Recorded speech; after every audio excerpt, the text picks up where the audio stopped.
The text explores an individual's struggle with being overly concerned about the future and reflecting on past interactions, creating stress and anxiety that detracts from living in the present. It highlights the importance of mindfulness and presence as crucial elements for experiencing life fully.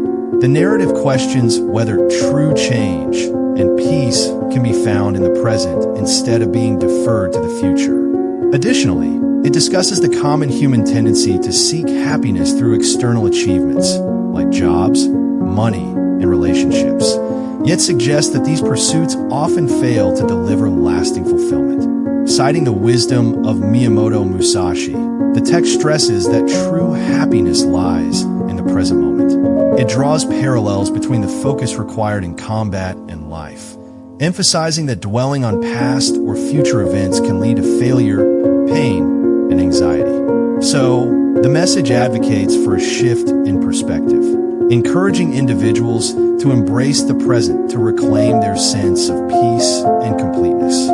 Finding moments of quietude, whether in the morning or at night, often leads to an overwhelming influx of thoughts related to daily life, such as workplace reflections, financial concerns, social anxieties, and regrets. This mental tumult is commonly accepted as normal, yet the longing for greater presence indicates a desire for deeper fulfillment. It's vital to recognize that the mind should not be considered an adversarial force, but an untamed aspect of oneself. Just as a swordsman refines his technique through persistent practice, training the mind is essential for achieving the ability to remain present. This commitment to mindfulness requires daily efforts, especially in the face of adversity, to genuinely engage with life rather than passively experiencing it. Ultimately, mastering the mind is akin to perfecting any skill, underscoring the importance of tenacity and practice in attaining genuine mindfulness. Mindfulness is often misconceived as a complex spiritual practice requiring special knowledge or rituals, but it fundamentally involves simply paying attention to the present moment. It entails observing what is happening without judgment, desire for change, or attempts to correct it. This means savoring food while eating, feeling one's feet on the ground while walking, and genuinely listening during conversations instead of preemptively formulating responses. The widespread misconception stems from our conditioned mental state, which is typically preoccupied with evaluation, judgment, and planning, leading to mental exhaustion and a chronic state of anxiety as the nervous system remains in fight or flight mode. This constant state of alertness can be reframed by understanding the concept of a water mind, as described by Miyamoto Musashi, where attention flows and adapts to whatever is encountered without resistance or judgment. Achieving this mindful state leads to significant positive changes: reduced anxiety, heightened creativity, clearer perception, improved decision-making, and a more authentic experience of life. Let this sink in. Right now, you're probably reading or listening to this while also thinking about something else. Part of your attention is here, but part of it is somewhere else entirely. This is the default mode of modern life. You are physically in one place, but mentally scattered across a dozen different timelines. You're eating lunch while checking your phone. You are with your family while thinking about work. You are in conversations where you are not really there. You are living multiple lives at once and fully present in none of them. The body, meanwhile, is getting tired from this constant mental switching. Your nervous system cannot relax because your mind will not let it. Your emotions are all over the place because you're not really feeling anything deeply. You are just skimming the surface of your own experience. But imagine this for a moment. What if you could fully commit to one thing at a time? What if when you were with your family, you were actually there? What if when you were working, you were fully focused? What if when you were resting, you actually rested? What if your attention was yours again instead of being scattered everywhere like confetti? This is what mindfulness gives you. It gives you your own life back. It gives you the ability to choose where your energy goes. In Hagakure, Musashi's teachings remind us that true strength comes from being completely present with whatever you are doing right now. Whether it is washing dishes or fighting a battle, the quality of your presence determines the quality of the outcome. Think Think about what takes away your peace right now. Really think about this. Is it your job? Your relationships? Your finances? Most likely, it is none of these things directly. It is your thoughts about these things. It is the story your mind keeps telling you about what these things mean. You lost a job, and immediately your mind says this means you are a failure. Someone did not text you back, and your mind says this means they do not care about you. You made a small mistake, and your mind says this defines who you are. Your mind is a story machine. It takes facts and spins them into narratives of doom and disaster. And you believe these stories. You treat them like they are truth. But here is what happens when you become mindful. You start to notice this process. You notice the thought arising. You notice the emotional reaction. But you do not immediately believe the thought. You create space between yourself and your mind. This space is where freedom lives. In this space, you can choose how to respond. You realize that your thoughts are just thoughts, not facts.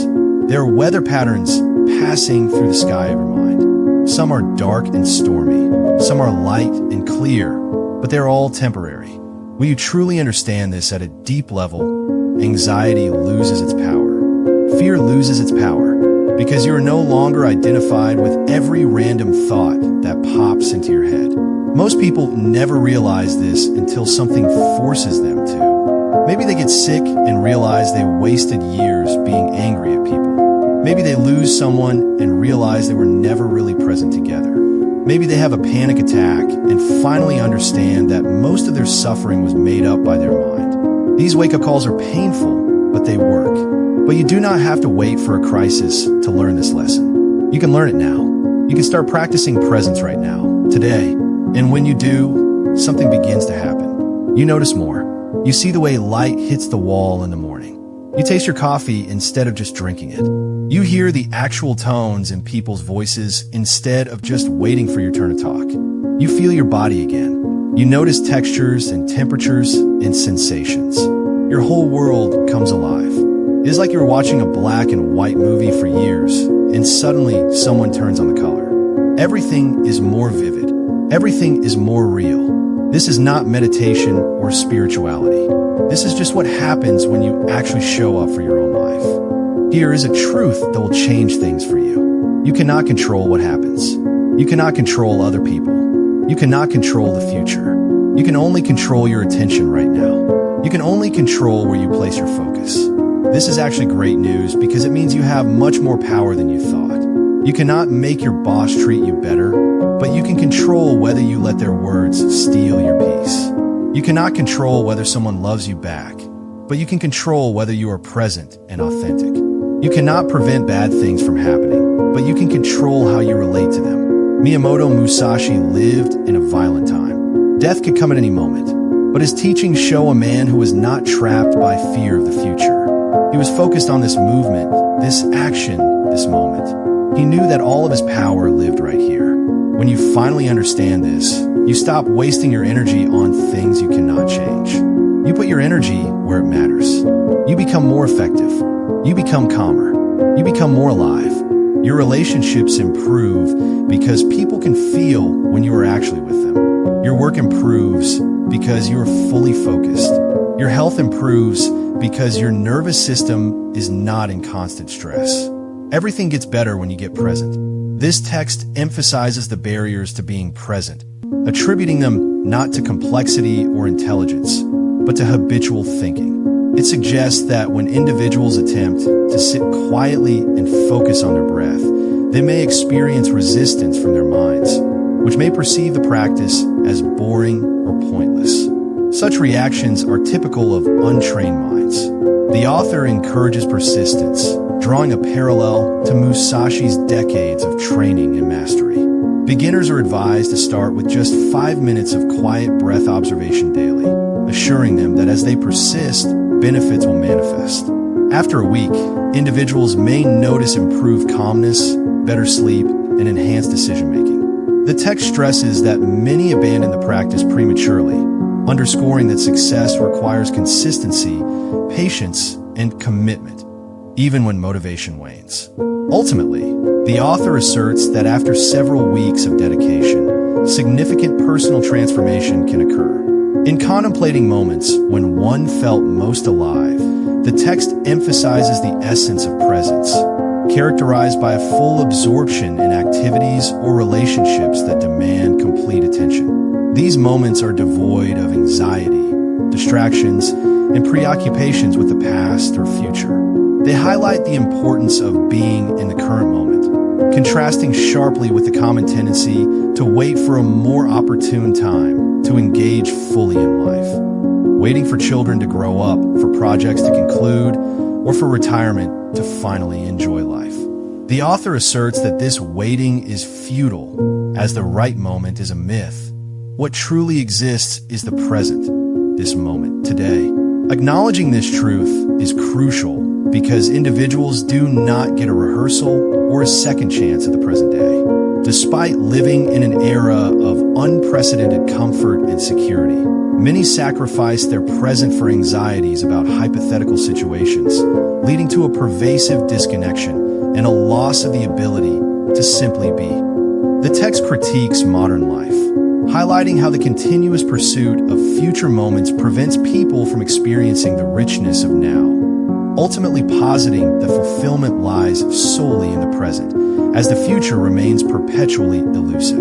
Only the present moment is real and tangible. It demands recognition and appreciation to combat the anxiety and disconnection that pervade contemporary existence. When you embrace mindfulness, your relationship with time transforms profoundly. It becomes clear that resistance to the present causes suffering, a concept acknowledged by various philosophies. Buddhism refers to it as attachment.